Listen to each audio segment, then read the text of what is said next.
नमस्कार, times now नव भारत पर आपका स्वागत है। आपके साथ मैं हूं राकेश पांडे। शाम के 5 बजने वाले हैं। वक्त हो गया है देश के सबसे पसंदीदा डिबेट शो राष्ट्रवाद का। राष्ट्रवाद यानी देश से बढ़कर कुछ नहीं। क्या यूपी में उपचुनाव की लड़ाई अब पर्सनल अटैक पर आ गई है? यूपी में योगी आदित्यनाथ और अखिलेश में माफिया कौन? मठाधीश माफिया के बाद अब कुत्ते की पूंछ और गीदड़ पर घमासान क्यों मचा है? योगी आदित्यनाथ आज अयोध्या के दौरे पर थे। योगी ने चुन चुनकर अखिलेश यादव और समाजवादी पार्टी पर करारा हमला बोला तो अखिलेश यादव ने भी पलटवार किया। योगी आदित्यनाथ ने माफिया को लेकर अखिलेश को घेरा तो अखिलेश ने सीएम योगी को ही माफिया बताने की कोशिश कर दी। इस बीच योगी ने समाजवादी पार्टी के अराजक और गुंडों की बात कर तंज कसा तो अखिलेश ने एसटीएफ पर ही सवाल उठा दिए। सवाल है कि क्या यूपी विधानसभा उपचुनाव की लड़ाई में आगे क्या होगा और क्या क्या सुनने और देखने को मिलेगा, आज इसी मुद्दे पर डिबेट। लेकिन पहले एक रिपोर्ट देखिए।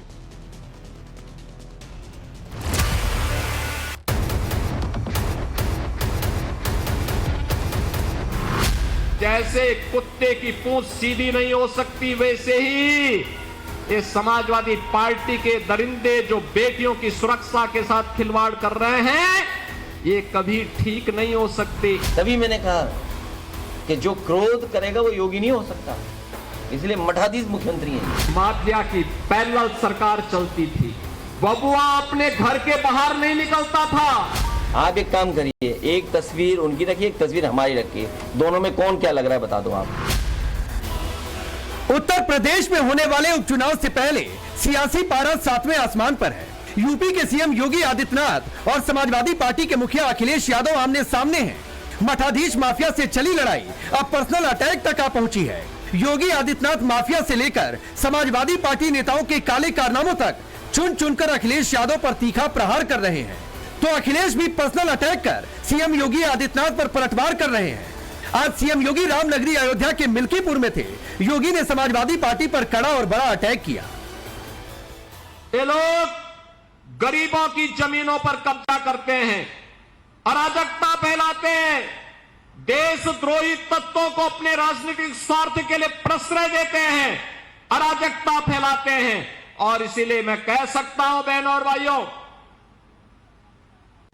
कि जैसे कुत्ते की पूंछ सीधी नहीं हो सकती, वैसे ही ये समाजवादी पार्टी के दरिंदे जो बेटियों की सुरक्षा के साथ खिलवाड़ कर रहे हैं, ये कभी ठीक नहीं हो सकते। इनके लिए तो कानून के दायरे में ला करके इन पे शिकंजा कसना पड़ेगा और हमारी सरकार वही काम कर रही है इनके साथ में, जिसके ये पात्र हैं। उन्हें इसीलिए परेशान किया जा रहा है कि एक तो वो समाजवादी पार्टी है और दूसरा भारतीय जनता पार्टी को इससे लाभ मिलेगा हिंदू मुस्लिम डिवाइड करने में।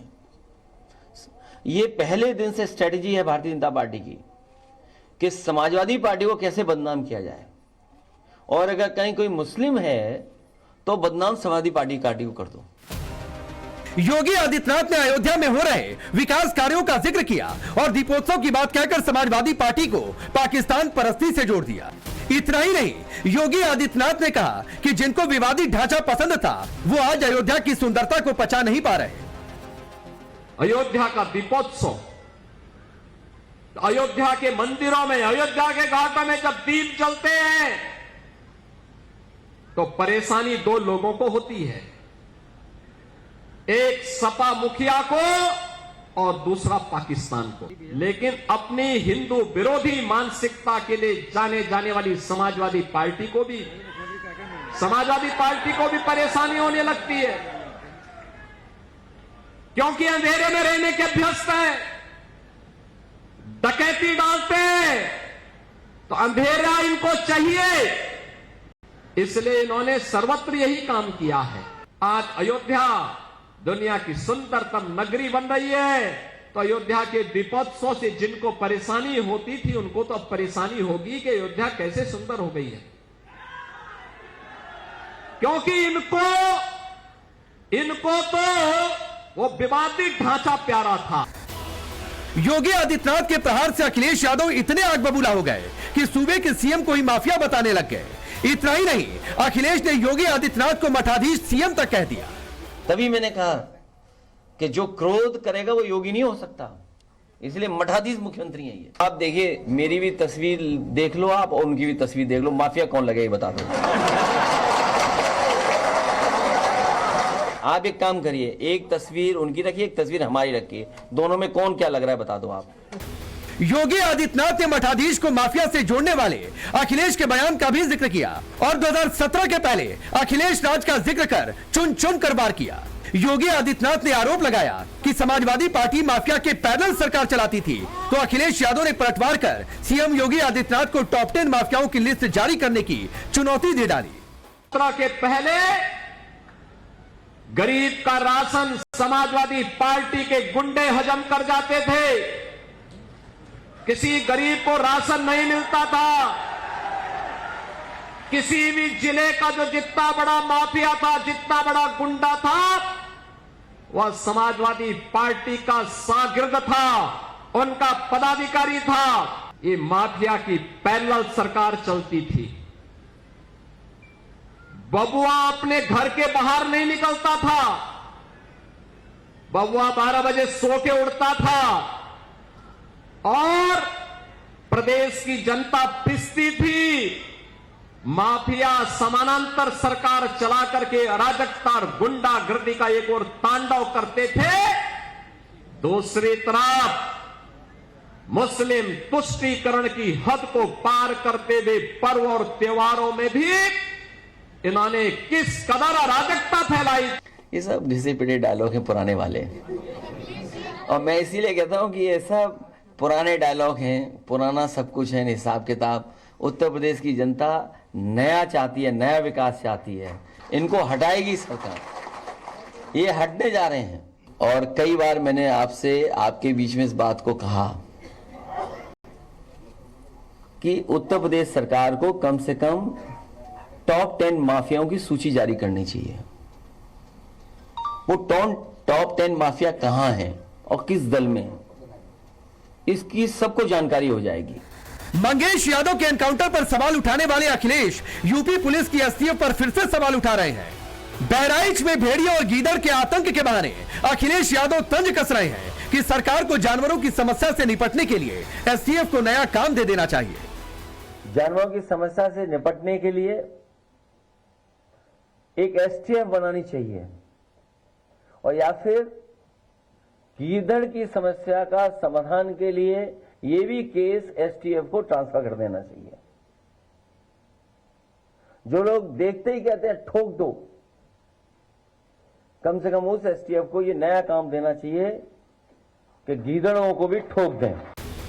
साफ है, सामने उपचुनाव है। योगी उपचुनाव में 10 की 10 सीटें जीतकर लोकसभा चुनाव में हुए नुकसान की भरपाई करना चाहते हैं, तो अखिलेश की कोशिश है उपचुनाव को जीतकर 2027 का रास्ता साफ कर दिया जाए। लेकिन उपचुनाव में क्या होगा यह आने वाला वक्त बताएगा। लेकिन जिस तरीके से पर्सनल अटैक हो रहे हैं, साफ है आने वाले दिनों में यह घमासान और भी तेज हो सकता है। Bureau report, times now Bharat. तो चलिए आपने ये रिपोर्ट देखी, आपका परिचय आज के मेहमानों से करवाता हूं। हमारे साथ चारू प्रज्ञा हैं, भारतीय जनता पार्टी के नेता और प्रवक्ता स्टूडियो में मौजूद हैं। अवधेश जी वरिष्ठ पत्रकार स्टूडियो में हैं। राजकुमार भाटी जी समाजवादी पार्टी के नेता और प्रवक्ता। लोकेश जिंदल जी कांग्रेस पार्टी के नेता। आप सभी का बहुत बहुत स्वागत है। भाटी जी आपसे शुरू कर रहा हूं और पहला सवाल यही है कि ये तस्वीर देखकर माफिया बताने वाला फॉर्मूला कैसे होता है?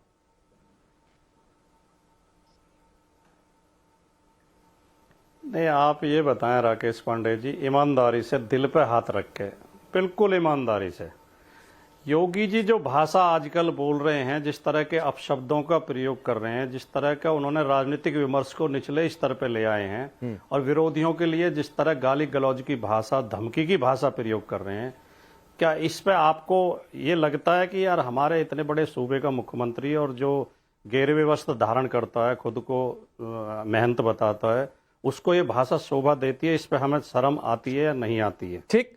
अब भाटी जी मेरा इस पर एक क्रॉस क्वेश्चन है सर, इस पर एक क्रॉस क्वेश्चन है। कल आपकी ही पार्टी के एक नेता थे, उन्होंने ये कहा, जब हमने पूछा कह रहे मठाधीश माफिया क्या कहने की जरूरत थी, सीधे योगी को बोलना था, बोल दिए होते, मठाधीश क्या लाना था बीच में। तो उन्होंने कहा कहावत कही है, और उन्होंने यह भी कहा कि आप तो पांडे लगाते हैं, आप यूपी से ही होंगे, पूर्वांचल से ही होंगे, तो कहावत आप शायद मुझसे बेहतर समझ लें।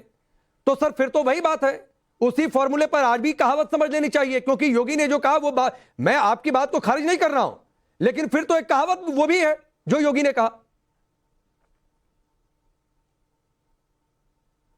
नहीं, किसी धार्मिक मठ का या मंदिर का या धार्मिक संस्थान के प्रमुख को कहीं भी मठाधीश नहीं कहा जाता है। उन्हें महंत कहते हैं, धर्माचार्य कहते हैं, शंकराचार्य कहते हैं, वो सम्मानित नाम। मठाधीश तो एक मुहावरे के तौर पे ही प्रयोग होता है। कोई भी हिंदी का विद्यार्थी या आम बोलचाल को समझने वाला आदमी बता देगा कि मठाधीशी तो हर जगह प्रयोग होती है। अच्छा। ये शिक्षकों के मठाधीश हैं, ये पत्रकारों के मठाधीश हैं, ये कवियों के मठाधीश। कवि सम्मेलनों की राजनीति में आमतौर पर कवि आपस में बात करते हैं, अरे वो तो मठाधीश हो गया, अपने अपने ग्रुप के लोगों को बुलाता है। ठीक है, तो मुझे एक बात बता दीजिए, जो योगी आदित्यनाथ ने कहा भाटी जी, उसके तौर पर मुहावरे के तौर पर मैं उनकी बात है, आपकी अपनी आपत्ति अपनी जगह ठीक है। उठाया था, कृपया। हाँ, नहीं, बिल्कुल ठीक बात है। मैं आपको आप ही के पास हूं, बिल्कुल आपकी बात ठीक है, मैं खारिज नहीं कर रहा हूं। ठीक है कह दिया, हमारे लिए इतना ही बहुत है। आपने ठीक है कह दिया। नहीं सर जी जी। लेकिन ये भी एक कहावत है, जो योगी आदित्यनाथ ने कहा कि कुत्ते की पूंछ सीधी नहीं होती है, उसी तरीके से गुंडे ठीक नहीं हो पा रहे हैं, तो ये भी एक कहावत है सर। नहीं, वो तो ये कह रहे हैं, देखिए मैं अभी सुन रहा था, उनकी बाइट आप सुनवा रहे थे। बबुआ 12 बजे सो के उठता था, बाहर नहीं निकलता था। क्या भारत देश की राजनीति में इस स्तर पर भाषा उतर आएगी? विपक्ष के लिए तू तड़ाक की भाषा प्रयोग करने लगेंगे? इनमें जिन्ना की आत्मा घुस गई है, इनके खून से रंगे हुए हाथ हैं, ये खूनी हैं, ये हत्यारे हैं। नहीं है क्या खून से रंगे हुए हाथ? ये शब्द योगी जी बोल रहे हैं, हमें तो शर्म आ रही है। देखो, किसी मिनट। और को आए ना आए, हमें शर्म आती है। ठीक है, चारू प्रज्ञा कुछ कह रही है। आपका नंबर आएगा प्रज्ञा जी। आपको क्या आदत होगी जब बात बीच में आप आधा समय अपने डिबेट में ना मुझसे बात करने में बिता देते हैं। आप खून से रंगे हाथों की अगर बात कर रहे हैं, आप क्यों टोक रही हैं मुझे? मैं आप जवाब बोलेंगी, मैं एक शब्द नहीं टोकूंगा। मुख्यमंत्री के आप जितने समय भी बोलेंगी, मैं जरा भी नहीं टोकूंगा आपको। तो अब मैं बोल लूं, क्योंकि मैंने अब तक आपको टोका नहीं है। अब मैं बोल लूं? नहीं, आपको जब राकेश पांडे जी कहेंगे तब बोलना। आप बताइए राकेश जी, अब मैं बोल लूं? चलिए भाटी जी एक बार सुन लीजिए, इनका क्रॉस क्वेश्चन था। डिबेट में थोड़ी बहुत टोका टाकी चलती है सर, तो सुनने वाले को अच्छा भी लगता है। एंकर को अधिकार है। हाँ ठीक है, मैं मौन होकर सुनूंगा। बिल्कुल नहीं, मैं फिर आपके पास आ जाऊंगा। चारू प्रज्ञा का बीच में एक सवाल आ रहा था, वो सवाल सुन लीजिए, उसका जवाब दे लीजिए। जी, मैंने तो सीधा सीधा पूछा था, क्यों खून में रंगे हुए हाथ नहीं है? बिल्कुल है, खून में रंगे हुए हाथ हैं, बलात्कारियों का साथ देने वाले हाथ हैं, टेररिस्ट का साथ देने वाले हाथ हैं। और ये सारी बातें मैं तथ्यों पर बोल रही हूं। भाई, मुख्तार अंसारी आपकी पार्टी का ही तो नेता था, अतीक अहमद आपकी पार्टी का ही तो है। आप मुझे बताइए, अच्छा पुरानी बातें नहीं करते, नई नई बातें करते हैं। नवाब सिंह यादव आपकी पार्टी का ही तो है। अब ये बताइए, अयोध्या बार बार आप कहते हैं, अयोध्या के जो नए सांसद चुने गए हैं वो किसका सपोर्ट कर रहे हैं? क्या वो जनता के साथ खड़े हैं या क्रिमिनल्स के साथ खड़े हैं? तो ये बात आप मत भूलिए। 2 बार से जो भारतीय जनता पार्टी की सरकार उत्तर प्रदेश में बन रही है ना, ये इसीलिए बन पा रही है क्योंकि आपके समय पे लॉ एंड ऑर्डर की स्थिति इतनी खराब थी, एक लड़की सड़क पे खड़ी नहीं रह सकती थी। रात की जरूरत नहीं है, दिन में खड़ी नहीं रह सकती थी। ये सच्चाई है। और इसका ही बदलाव करने के बाद योगी जी बार बार मुख्यमंत्री चुने जाते हैं। ये फैक्ट है। Public situation, law and order, security, ये इश्यूज बदलने का काम भारतीय जनता पार्टी की सरकार ने किया है। और आप अगर इतनी टिप्पणियां दे रहे हैं, मुझे बता दीजिए ना, मुख्तार अंसारी की बात बताइए मुझे। ठीक है, आपने कहा, भाटी जी जवाब दीजिए। मैं बताता हूं। आपने 2 आरोप लगाए, बलात्कारियों का समर्थन, आतंकवादियों का समर्थन। किसी आतंकवाद की आरोपी महिला को, बम विस्फोट की आरोपी महिला को भारतीय जनता पार्टी ने संसद में चुन के भिजवाया टिकट देकर। बलात्कारियों के बारे में आपका रिकॉर्ड इतना खराब है, आप चिन्मयानंद के केस बार बार वापस लेने का प्रयास करते हैं, कोर्ट रोक देता है। आप रेपिस्टों को रिहा करते हैं, उन्हें माला पहनाते हैं, उन्हें संस्कारी बताते हैं। आपकी पार्टी में अभी एडीआर की रिपोर्ट आई है, सबसे ज्यादा बलात्कार के आरोपी जो चुने हुए प्रतिनिधि हैं वो भारतीय जनता पार्टी में नंबर 1 पे। मैं नहीं कह रहा, एडीआर की रिपोर्ट है। तो ये कह देना कि नहीं, दूसरी पार्टी पे आरोप लगा देना, ये आपको शोभा नहीं देता। कम से कम जिनके घर शीशे के होते हैं, उन्हें दूसरों के घरों पे पत्थर नहीं उछालना चाहिए। तो आपका घर शीशे का है कि नहीं भाटी जी? आप इसीलिए तो एक सवाल है, एक सवाल है, एक मिनट। आपने कहा इनका घर शीशे का है, आपका घर शीशे का है कि पत्थर का है? नहीं, मैं एक बात का और जवाब दे दूं चारू प्रज्ञा जी का। इन्होंने कहा कि इसीलिए तो आपको हरा दिया उत्तर प्रदेश की जनता ने। तो अभी उत्तर प्रदेश की जनता ने हाल में आपको 62 से 33 पे ले आए, तो इसका मतलब इस बात का सबूत है नहीं कि आपके मुख्यमंत्री और आपकी सरकार नहीं भाटी जी, वैसे तो उत्तर प्रदेश की जनता ने आपको 17 से ही बाहर करके रखा हुआ है। ठीक है। हर नहीं, मुख्यमंत्री चुने जा रहे थे क्या? तो प्रदेश अब- की अब सरकार अब चुनी जा आने रही दो थी। चुनाव। ये तू अभी मैं तो लेटेस्ट प्रदेश चुनाव के तो नेताओं 24 का के बीच हुआ में नहीं। हो रही है ना, राष्ट्रीय नेताओं के बीच में तो हो नहीं रही। अच्छा, लेकिन देखिए, आप जब इन बातों पर जवाब नहीं देते मुझे आपत्ति होती है, ठीक है ना? आपके नेता और अब जो नहीं रहे उनके बारे में बात करना हर मुझे बात का अच्छा नहीं जवाब दूंगा, हर लगता। बात का। महिलाओं के ऊपर टिप्पणी हर करने बात से का लेकर जवाब आज दूंगा। तक उनकी बहू ने मौन धारण कर रखा है नवाब सिंह के बारे में। आप तो कुछ बोल दीजिए। तो अगर ठीक है, चलो मैं थोड़ा सा आगे बढ़ता हूं, दो मेहमान इंतजार कर रहे हैं। भाटी जी, मुझे बस एक बात बता दीजिए, आपका घर शीशे का है कि पत्थर का है? आप क्या मानते हैं? नहीं, घर तो सबके शीशे के होते हैं, अच्छा, सबको मर्यादा का पालन करना नहीं, चाहिए। ठीक है अवधेश जी, शालीनता चलिए का, भाटी जी शब्द ने ये भाषा मान का लिया प्रयोग कि उनके करना घर चाहिए। शीशे के हैं। को किसी, हाँ, अवधेश जी, अरे भाई ऐसा अब आप है, मेरे अकेले के लिए मत कहो, मैंने कहा सबके घर शीशे के होते हैं, सबको मर्यादा का पालन करना चाहिए। ठीक। नहीं अवधेश जी, हमारा घर तो शीशे का भी नहीं है, पत्थर का भी नहीं, उसमें ईंट ही लगा है। और भाटी जी के घर में भी ईंट और पत्थर ही होंगे। ये अलग बात है कि टीवी पर वो शीशे का घर दिखा रहे हैं कि भैया हमारा तो है, पत्थर मत मारो गिर जाएगा। क्योंकि मालूम है कि पॉलिटिकल पार्टियों का जो कुछ नहीं भी उनका दोष होगा उसकी भी रक्षा करनी पड़ती है। क्योंकि अब कोई कहे कि भाटी जी क्रिमिनल है, क्रिमिनल कर लेंगे तो मैं तो नहीं मानूंगा, लेकिन कोई उपाय ही नहीं है। नहीं, लेकिन मुझे ये बताइए कि वो माफिया, आप- मठाधीश, नहीं, कुत्ते की देखिए, पूंछ, नहीं, गिदड़, सुनिए, एनकाउंटर, एसटीएफ, नहीं, क्या और देखेंगे नहीं, ये 10 सब सीट पर सारे चुनाव से पहले? देखिए, सारे व्यक्तिगत नहीं है। पहली बात तो ये है, अगर योगी आदित्यनाथ जी कह रहे हैं कि माफियाओं का रहा है और गुंडों की पूंछ, कुत्तों की पूंछ सीध नहीं होती, तो वो सीधी सी बात है कि उत्तर प्रदेश में जिस ढंग से अपराधियों का, माफियाओं का बोलबाला था और जो स्थिति पैदा हो गई थी वहां, जिस ढंग से एक एक बिजनेसमैन तक को, छोटे छोटे बिजनेसमैन तक को अपना काम करने के लिए और जाकर के पेशी और मंथली देनी पड़ रही थी, जिस ढंग से अपहरण हो रहे थे, तो उसमें और बड़े बड़े लोग माफिया अपराधी हो गए थे भाई। तो सांसद, विधायक सब उत्तर प्रदेश और बिहार, दो स्टेट तो एकदम देश का नेतृत्व कर रहा था ना इस मामले में, बाहुबलियों में, अपराधियों में। तो कौन सी नई बात है? अगर आप ऊपर से नीचे तक नाम गिनेंगे, महाराष्ट्र के अंडरवर्ल्ड का तो बाद में नंबर आता है, वो भी उत्तर प्रदेश से और बिहार से जाके बने थे। जो बड़े बड़े बड़े अंडरवर्ल्ड थे वो यहीं से जाके बने थे। तो उससे, उसके बारे में कोई भाषा प्रयोग होगी तो ऐसे ही भाषा प्रयोग होगी। एक दूसरा, जो क्रिमिनल्स हैं, योगी आदित्यनाथ जी जो 2017 में चुनाव जीते थे उसमें हिंदुत्व और बाकी था, लेकिन मेन यही था कि समाजवादी पार्टी के शासनकाल में गुंडों, माफियाओं, अपराधियों का इतना बोलबाला है जिससे जनता मुक्ति चाहती थी, और दोनों मिलाकर के एक सुपर बहुमत दिया।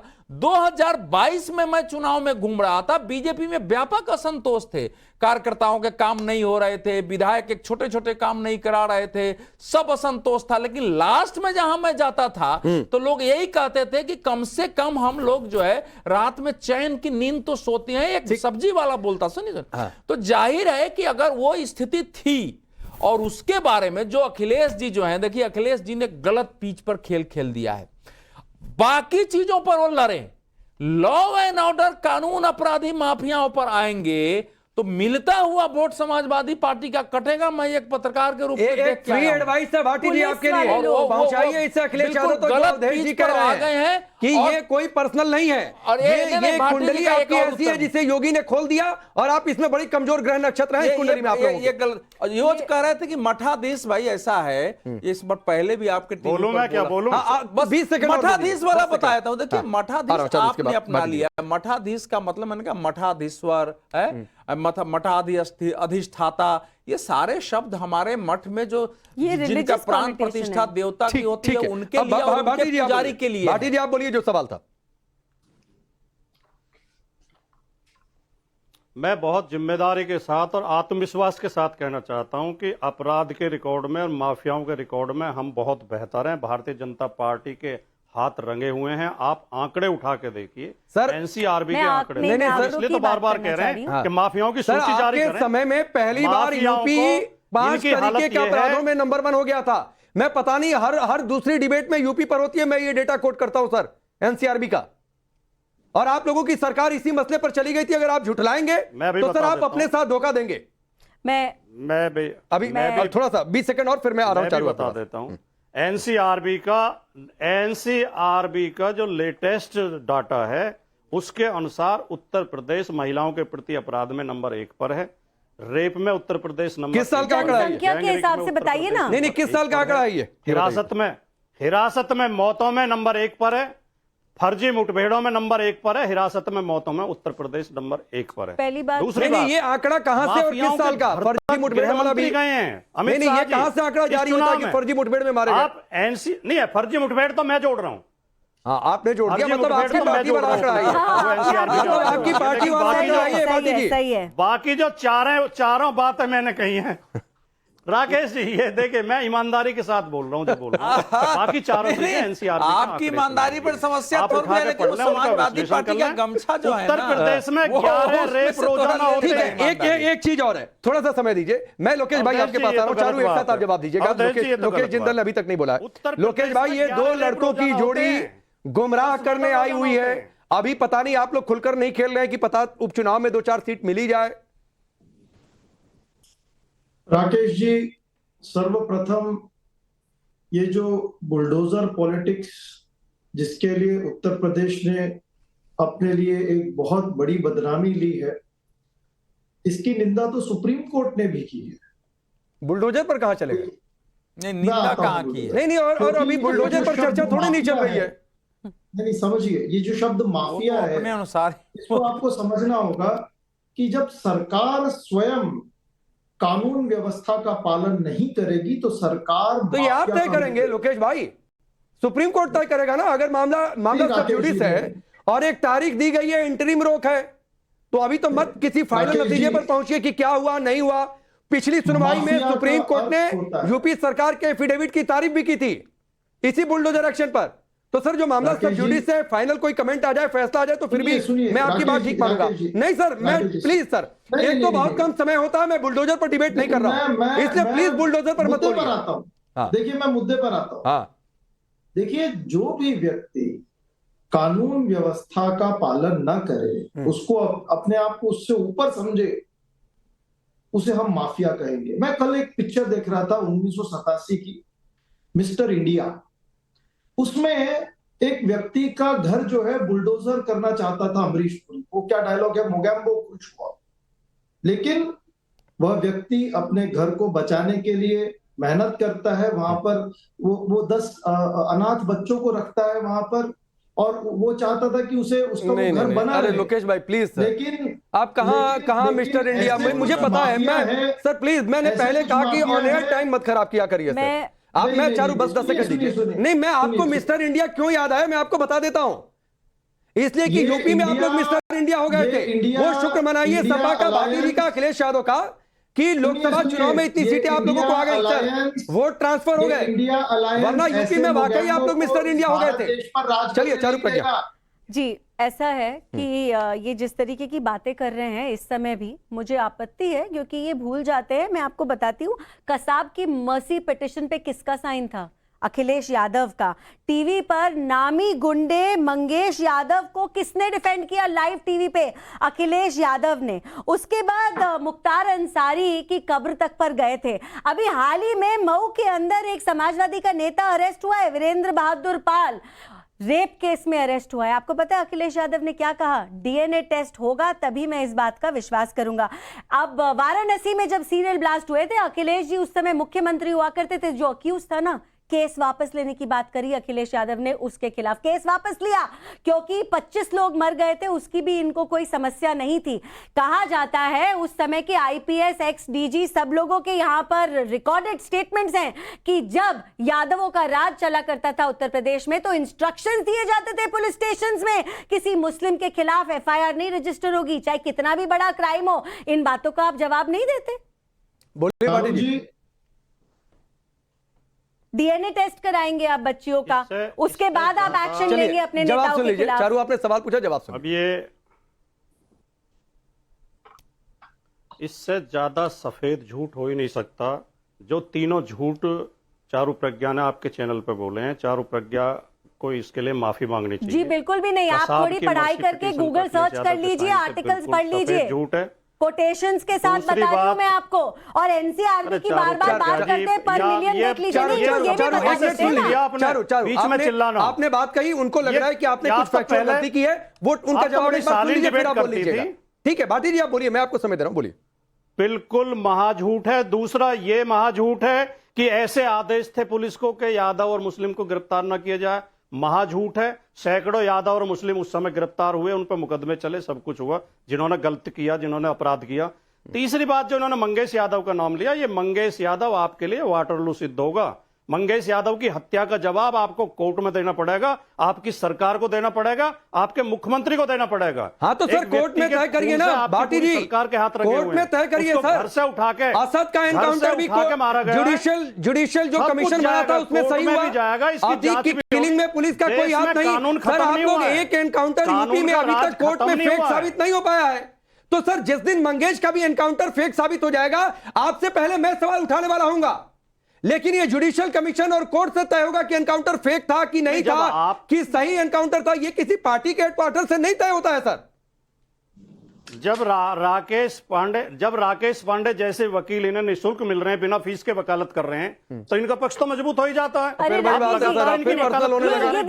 तथ्यों पर नहीं रहते। आपने एनसीआरबी का नाम लिया, पीछे पलट गए। मैं एनसीआरबी के आंकड़े दे दूं आपको। मैं चारू थोड़ा सा वक्त कम है, मैं एक बात बताता हूं सर, कोई वकालत नहीं है। मैं सिर्फ अगर आपको लगता है कि एक एनकाउंटर फेक साबित हुआ हो जब से योगी की सरकार हो, तो आप लोग क्यों नहीं कहते हैं सर? और आप कह रहे हैं ऐसा कोई आदेश नहीं दिया था, तो बिना आदेश के काम हो जाता था। ज्ञानवापी में नियमित पूजा रुक गई थी बिना किसी रिटर्न ऑर्डर के। राकेश जी फैक्ट ये है कि उत्तर प्रदेश में, सुनिए राजकुमार जी, भाटी जी एक आंकड़ा सुन, जल्दी से बोलिए, 10 सेकंड, बहुत समय कम है। उत्तर प्रदेश में 2015 में प्रूव्ड 145 सबसे ज्यादा फेक एनकाउंटर हुए, जिसमें कई करोड़ रुपए जुर्माने में उत्तर प्रदेश सरकार को देना पड़ा। 145 से ज्यादा कोर्ट में प्रूव्ड, 145 से ज्यादा कभी इनकाउंटर जो है फेक नहीं हुए हैं। और ये आंकड़ा आप लोगों के और की सरकार का है, जब यूपी में सपा की सरकार थी। भाटी जी मैं बार बार कहता हूं कि आप कहिए एनकाउंटर फेक है, लेकिन कुछ आंकड़ा भी दीजिए कि इतने एनकाउंटर कोर्ट में या जुडिशियल कमीशन में ये फेक साबित हो गए, तो फिर आपकी बात में दम होगा। सिर्फ कहते रहेंगे तो कुछ नहीं होता है। चलिए वक्त